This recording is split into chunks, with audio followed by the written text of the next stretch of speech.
Stop Chasing Rabbits podcast, YouTube, and this book are all to help people find focus, direction, but we can only do things incrementally for them to actually be impactful. Huge life changes don't change behavior. Creating skills and habits, or what I like to call creating conscious efforts and doing them so long that it just becomes second nature. And at that point, it becomes a subconscious effort to do the things that you want to do.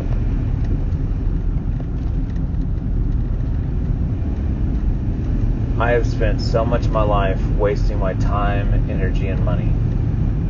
Or how I've said it in a talk that I love to teach is, how do you spend your time, talent, and your treasure?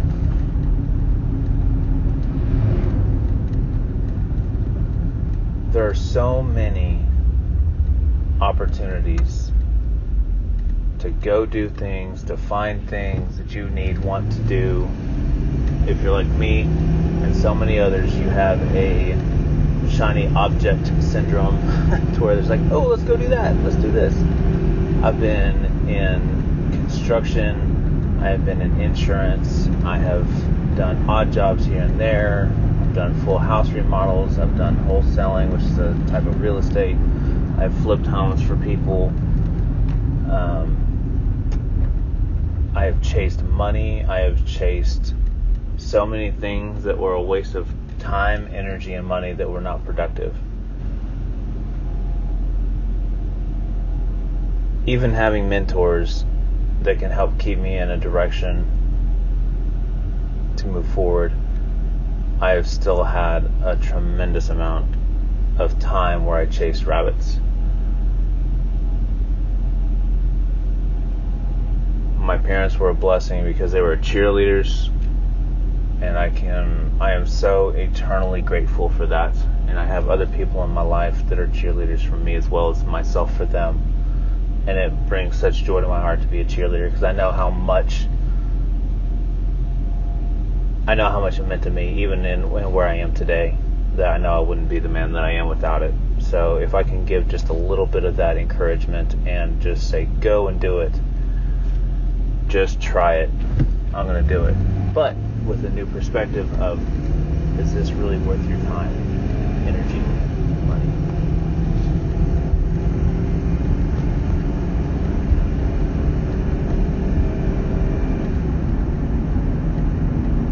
The best and the worst questions. The best question I feel like I was ever asked whenever it comes to my time outside of my family, or any of the things that are responsible things, is, Roger, are you currently in the country? At that point in time, I was traveling around the world on mission trips. I believe about 2 a year, and it's been many, many, many years ago that I was in that place, and I had been gone on a mission trip for some time whenever I was asked that question. But the perception that somebody thought that I was just constantly going and gone made me feel kind of good. That's the reason why I even still remember it right now.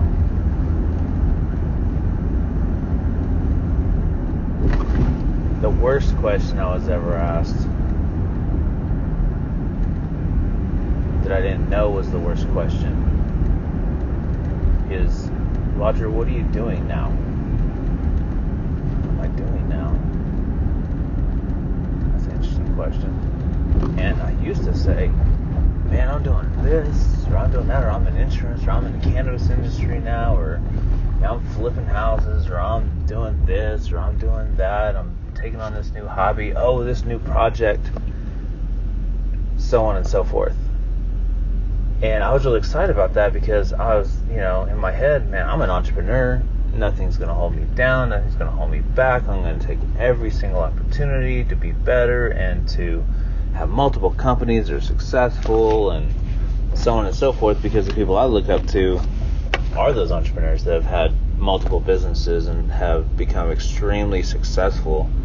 But the thing that I didn't realize back then is that those people are extremely productive and very focused in what they're doing.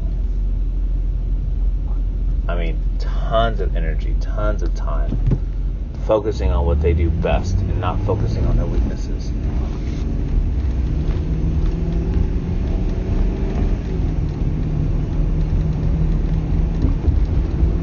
The hard part to realize that I was wasting so much of my time, energy, and money,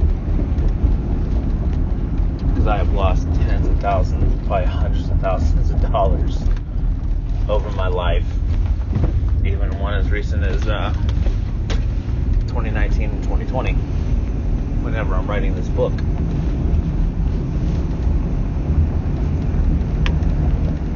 The business venture that I went into cost me about $20,000. More than that if I count my wasted time. It's really about $15,000 actually, capital, and countless hours.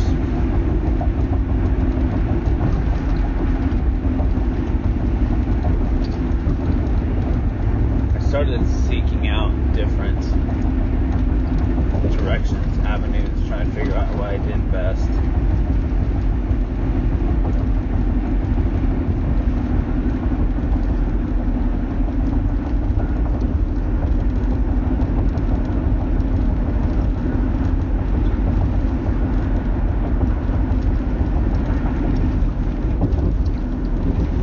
Back to, are you in the country? That was one of the best parts of my life, because of the fact that I was doing my purpose, I was doing what I was called to do, and later on that will swing back around to where we are today, and the things that we're doing to impact lives, both locally, nationally, and internationally, with our passion projects that we take on, and how I'm able to do those. But I can tell you this, whenever you know who you are and you know where you're going and you have things in your life set up to where you have focus, you are going to be able to go farther, do better, serve better, love better, encourage better. Because if you know who you are, people admire that. Even if they don't like you, they still admire the fact, they respect that you know who you are, and that's who you are.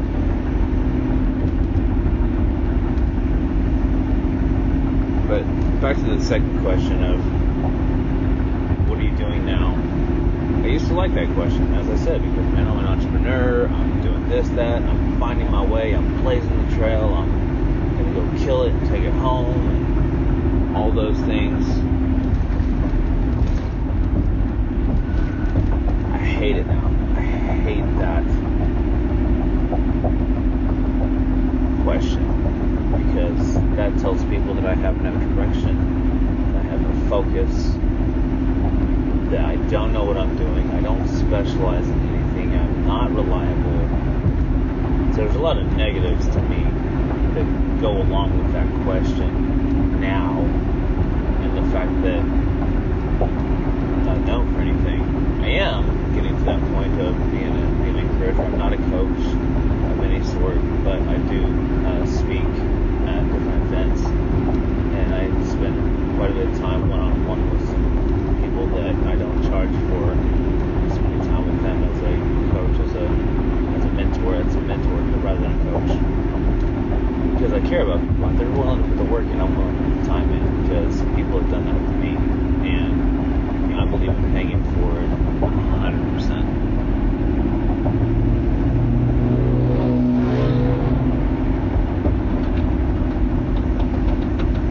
There's so many ways that I could have saved time. I almost lost everything, because all I was doing was chasing money, which is the reason why that rabbit that is sticking his tongue out at me, every single time I look at it, it reminds me of money bags, and the fact that I am wasn't focused. And then every single time I made a decision, it was that, I need to make money. I need to provide for my family. I needed this. I needed that. I need to take care of, my fun. I need to take care of, it's so selfish. So selfish. And what good is any amount of money not utilizing it for your purpose? Now I'll get into the different ways that, there's different sections of your life where you have responsibilities to stay with and to go forward and be able to have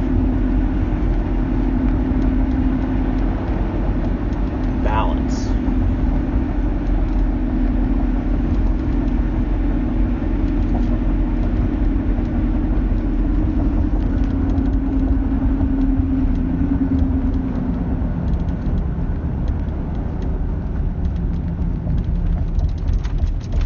I can say the questions that I wanted are, how are you fulfilling your purpose? I love whenever I talk to people that I know now, people that I'm meeting. Hey, what are you doing? What are you doing to fulfill your life? What are you doing for a greater purpose? What are you doing to stay on track with your dream? Or what are you doing to make things the way you want them to be? How are you building the story you want to tell? That's a big part of what we're doing here, is that I want you to build a story that you want to share, that you want to tell, that you want to bless others with. Because I tell you this, if you're not helping others go through something, you're being selfish.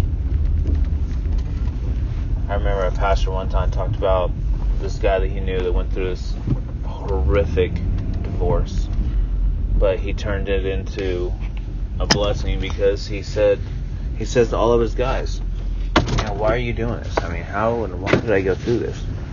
He came to the realization that if I didn't go through what I went through, I couldn't be here to help you. Man,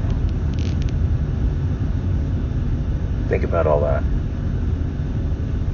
I almost lost everything because I chased too many things. I chased money.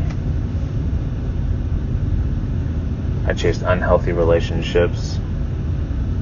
I did a lot of things that I did to try to fit in. I tried to please everybody. In turn, I pleased nobody. Yeah, people liked me. But did that really matter if I didn't like myself? Whenever you almost lose everything, it creates a trigger in your brain. It creates a trigger in your soul. And I can't even tell you the heartache and the pain that I caused and that I went through.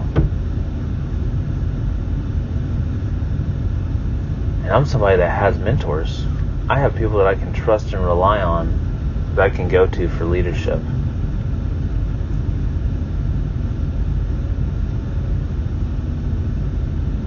I want to help you not chase the things that are unimportant.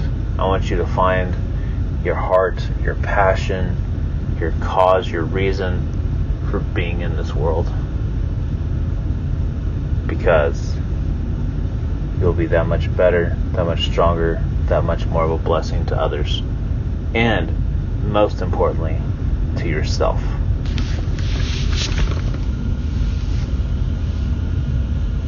Who are you investing in? And who is investing in you?